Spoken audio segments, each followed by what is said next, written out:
The Phils might stink. Like how you feeling, brother? Goodness gracious. Oh, Goodness, man. Oh, no. In all seriousness, man. Yeah. Listen. Yeah. We did a show yesterday. Yep. First of all, Brother Spike, how you doing, brother? Hey, Ike. It's Tuesday. Yes, sir. Yes, sir. We did a show yesterday. Yeah. Somewhat based around the level of concern for the team. Yes. I told you in so many words that I was headed towards high level. Yeah. I mean, seriously, yesterday? Yeah. Come on, man. Well, it's your boy Taiwan. Come on, man. He of the 6-run inning. Well, you know what? And that's where I'm glad you said that. Because now we're moving towards the last string of hope that we had for anything being positive on this season. And that's where I'm at. Brother Spike, I'm not doing well. Okay. Jackie Baseball, don't really need your nonsense today, your little ray of sunshine nonsense. At some point, it's time to acknowledge we may be in trouble. Holler at your boy. Yeah, I'm not doing well. No. Not doing well. Wow, It's causing a scene on the streets of Westchester last night. Wow. What if the callers say the same thing? Are you going to switch? Again, no. Watch how fast he switches sides. Watch how fast. Well, again, they can only go so far. Well, right. Yeah. Well, it's a big show today. It is a Tuesday, so 3 p.m. we do have Tuesdays with Elliot, as Elliot Shore Parks joins us for an hour. We'll also talk about a brand new thing that's going to happen May 5th here at WIP, both during the day and at night, BG Day. I heard about the this. event, and a full BG Day celebration leading up to the BG Day night. So talk about that as well. But we do open with the Phils. I mean, seriously. What? Is this going to be an all-season thing? Oh, come on. I mean, yes. Every time I look up, it's BG. BG is on my television. Let the guy have his flowers. I'm just saying, B. You're Well, everywhere. And he should know, if we do BG Live and BG Day, no coming back. You know, from there. Oh, yeah, it's like this basically eliminates any type of comeback. It's got to go from 99 to 99.9%. Yes, 90 to totally 99.9%. I'm just saying we should have at least back in 2006 on 5/8 had Night Grease Day. Oh, this is all about. I think about a new thing for the WIB afternoon show. I will say this. Yeah. It would have been appreciated. Man. Well, that's all I'm saying. Could have had a 5/8 day. Could have had a 5/3 day. You Yep. know, for Hugh. Yep. Whatever number Richie wore. Yeah. What was he, 40-something, 48? 40. 44? 48. 48. He feels like a 44, spiritually a 44, but 48 is a good number. I think he was a 40 on the 40 Raiders. is Pete Retzlaff. Brookshire. All right. Are we talking? I think 40 is Tom Brookshire. Right? I thought 40 might have been Pete Retzlaff. You might be right. What are we That's doing? 44, I think. Phil's? I'm sorry. Yes, go ahead. No. Yes. I'm trying to have us in a positive state of mind. You want to get back to agony. Well, so Phil's lose. Yes, okay. The Phillies. Phil's lose 10-4. The game started off pretty great, I would say, with a 3-run first inning. It felt like we hadn't seen a 3-run first Big inning. Hit, Trey. You know, I think Fransky said last night that the Phils had scored a total of 5 innings in the first run. The first 5 runs in the first inning all season long up until yesterday. But then Taiwan implodes and the bats go silent. So what we're going to have today on the WIP afternoon show is a Therapy Tuesday. And at therapy, if you've ever been, you can just be honest. You can let it out without judgment. It's sort of like a judgment-free zone. You don't necessarily have to be rational. It's just like the Phils are 9-7 after a great start and nobody's feeling good right now. Even if they feel, deep down feel positive like I do, it's hard to feel positive right now. So it's a Therapy Tuesday on the WIP afternoon show, 215-592-9494. And given that your name is first on the show, I will let you take the mantle for Therapy Tuesday today and tell me what is the number one thing that you're feeling, no judgment-free zone. Well, it's simple for me. And it was more evident last night, more evidence of it last night. And it's watching this baseball team hit the ball, their approach at the plate. I swear, I think we and I'm not blaming us because I think it was out of desperation. It was out of what else is there left to do, sort of a remedy concoction approach that we wanted to take to this season, right? We're not going to change a lot of the pieces. We're just going to try to change the pieces. Make the pieces play. Yes. If you get what I'm saying. Yep. Right? And I've always thought that while the concept and the theory may be logical and I understand it, but it's more wishful thinking than it is practical thinking. The approach to the plate. Yes. Right. You're talking about guys that are established players in the league that have had success, that have gotten big contracts. You got Bryce, who's he's a Hall of Fame player. So you got guys who've won World Series, and Trey Turner and Kyle Schwarber in other places doing things the way that they've done them. And all of a sudden this year, they're going to be different baseball players at the plate. And last night was just more evidence for me, Spike, that I'm tired of seeing this. I'm not going to fault the Phillies or anyone else that believed in the idea of a different approach at the plate. In theory, it makes sense, but that's not who these guys are. And it's frustrating watching these guys try to be baseball players, particularly hitters, that they really aren't. Who they became 40-plus home run hitters. Trey Turner, a $300 million player. Bryce Harper, a two-time MVP, $300 million player. Castellanos, $100-and-something million player. Even Alec Boehm, being a top-5 draft pick in the draft. All of a sudden, they're all thinking about this nonsense about their approach to the plate. And you know what? If we're going to go down, if it is at the end where this team just isn't good enough and we've missed our window, then you know what? I'd rather go down being the team and the player that they've always been. That's what got them to the World Series. That's what got them to the NLCS. That's what has gotten them to 3 straight playoff appearances plus a division title. It wasn't what we've tried to turn them into this offseason. That hasn't worked for them. And I'm telling you, I understand their record, but watching this baseball team, it looks like I'm watching a team that is a weak-hitting baseball team. They don't play with the swagger and confidence that they once played with and they are at the plate with. They're up there in a defense mode versus being the aggressors up there, being on the attack. And I don't like what I'm seeing. I don't like what I'm seeing. And the sooner they realize this, the better off they're going to be. This isn't going to work. So you just want them to swing away? I want them to go back to doing what made them the baseball players that they became. That's what I want them to do. That's what I want them to do. I feel like there's way too much thinking. There's way too much look at pitches. I'm watching guys go down in the count last night, and then I'm sitting there watching them saying, Lord, please get a hit.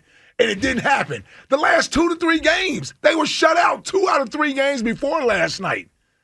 Right? They retired 20 straight batters Sunday. Where's the evidence that this is working? See, on Therapy Tuesday, I don't know if I'm supposed to just let it out and not say what I think. Jack, what am I supposed to do? If I disagree with him on Therapy Tuesday, do I just let it go? I don't think we can let anything go on this station. Okay, all right. So I just want to say, where's the evidence? Nick Castellanos has played well with this new approach. He has. Kyle Schwarber has had the hottest start of his Phillies career with this new approach. Yes. You know, the Bryce Harper has not performed, but I don't see any difference in Bryce Harper's approach, really. It doesn't feel like maybe he has the juice that he has had previously, but I don't know if it's his approach. I am just worried about sounding the alarm and abandoning this. And I don't see anything different in Kyle Schwarber's approach either. Well, I just don't want it to be too early. And what we said about the lineup stuff when we were talking about Trey leading off is we're like, Topper, don't get an itchy trigger finger the minute it doesn't work with Trey leading off and move it. And that is my concern about what you were saying about their approach. And that we saw them have pretty dead bats last year with their old approach. Yeah. So the fact that the bats are dead, I don't know if I can blame it on the approach. I think maybe... Oh, they got off to listen. Alec Boehm was off to the best start of his career last year. Gold Glove, all-star third baseman. Doubles, led the team in RBIs, clutch hitter. That's what Alec Boehm was doing last year, the first half of the season. Trey Turner, by far, looked like the Trey Turner we thought he was when they signed him, prior to him getting injured last year. Okay, that's fair. So what I'm saying with these guys, only one is different is Castellanos. And Cassie has always been a guy who's going to go through his peaks and valleys. As great as he's hitting right now, I'm bracing, and I understand it, that I'm bracing for when he does go through his slumps. He will. When he go through his 3 or 4 week where he's not hitting the ball. Or what? That's him. But the other guys, Bryce, you going to tell me Bryce Harper looks like Bryce Harper at the plate? No, but I don't know if it's his approach. That's the only thing that I'd say, is I don't think he was the guy we were talking about when we were talking about swinging out of the zone. It's not Bryce. I agree, but this idea that we've changed the mentality in the clubhouse, we've gotten rid of the no fun zone, right? We got rid of the daycare. Right? We got rid of those guys. We got rid of Stubbsy. Now we're all about business and we're serious and Bryce is the vocal leader and all these other things. And meanwhile, the team, man, the offense doesn't look any better. All right. It's Therapy Tuesday on the WIP afternoon show. You feel me? No judgment zone. How are you feeling about the Phillies? Guys to the pitching, and Taiwan turned into Taiwan last night. Well, that was bound for to only happen. one inning. I agree. There was like a BP inning. Oh, Jack, it's a mucker and a grinder last night. Jack, Therapy Tuesday. How are you feeling about the Phillies? Yeah, so like I actually don't know if any approach is going to change who these guys are. I think this is just ultimately who they are. And where I'm at on this Therapy Tuesday is I'm done with this hope that the offense is going to figure it out and go on some run. They're just not it. Like they're just not the right collection of guys. And it's just I'm watching a Giants offense last night who before the game we couldn't name 3 Giants in the lineup, and just putting together good at bats, 7 extra base hits last night. Not to make it about one game. We know it's not one game. This has been going on for a long time, and I'm just sick of those guys. I'm sick of the offense. I'm over the offense. You're gonna regret this. I know it's how you're feeling. Well, no. You know what? I don't mind regretting being where I'm at now, because that means they are in a different place. Absolutely. Again, I would love to be wrong. Like everyone knows how I feel about the Phillies. Like I treat the Phillies like family members. Like it's really tough. This is not fun for me at all. Well, it's tough love. I'm just so tired of it. I mean, 20 whiffs last night against the Giants starter, a rookie in that ballpark with a full crowd. Like that's infuriating to me. It's just I don't think this group is it offensively. And I think eventually it's going to lead to some kind of shakeup needed. So Therapy Tuesday. You seem like you're handling Therapy Tuesday very well. You're not letting everyone else have therapy days. Look, man. You pushed back against Ike. No, I asked you what I was supposed to do, and you told me to push back. You pushed back against me. Well, all right. And wait till this take. Well, if I'm being honest. There it is. The thing that annoyed me the most last night was the Bryce Harper gender reveal bat thing. Oh, it's like, what are we doing? And I think Bryce is great. I've been very positive about Bryce all year. The leader, and you know what I want to bring up first is the leadership thing, and the thing that he said 2 days ago. It's not about the name on the back; it's about the name on the front. Right. Why are we doing a gender reveal with your bat in the middle of the game when we've lost 4 out of the last 6, and the offense, and you're trying to tell everyone that they have to focus on the team winning? And in the first inning, nobody knows why you have a light blue bat. And it's for a gender reveal for who? For who? For the fans who don't even know what's going on? Have it in your house with your close friends with you. Pop the balloon and there's blue smoke coming out. Maybe you could do the bat thing at home, but it's not for now. It's not a pin on his jersey as a little nod to his wife. It's just like, now is not the time for look at me. Now is not the time for ultimate marketer Bryce. Because I'm glad, like, dude, have your TikTok account, have your Fanatic tattoo, have your Fanatic socks, be the marketing guy. Don't be the marketing guy in the first inning of a game when the team came back after a terrible road trip. Be the leader. Be the guy who cares about the name on the front of the jersey and the name of the back. But the gender reveal bat was, if they were 14-2 and he was hitting 372, have at it. Have a blue bat and a pink bat and confuse everyone with a red bat. Your third time up, who cares? It's just like it's poorly. It's poorly timed, it's poorly planned, and for a guy who's supposed to be telling the young guys in the lineup they should be caring about the team, it was a look at me thing that was completely unnecessary. And do I think it made the team lose? No. But if I'm a young guy on the team that is looking at him to be the leader and looking at him to say, hey, he's the guy who only cares about the team, that wasn't a moment that you only cared about the team. And you know what? Deep down, I also think he switched from that bat, his second at bat. He probably didn't even like the bat. Like, he probably wasn't comfortable swinging the bat. Or else he would have used it the rest of the game. It's just like every at bat counts right now. The most important thing in the world is congratulations on your kid. God bless. Truly, God bless. Could we have started with that? What? The congratulations. Well, can we have started with that? Can we give him a congratulations first? Congratulations on your kid. Started with that. Can you imagine? He's won no championships here. Right. Can we imagine if any of the other stars in this? We'd be happy for him. If Joel Embiid came out with a blue basketball.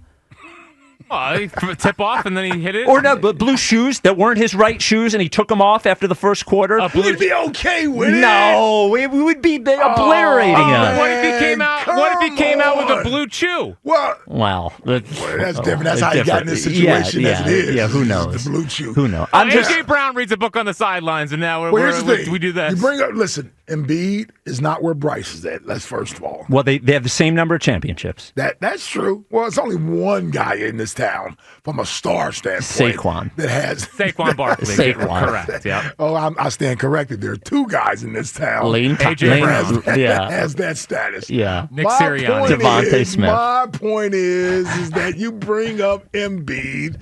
He's not in the same category as Bryce Harper. From a leadership thing. You know that and I know it. Hold on, real quick. Yeah. Real quick.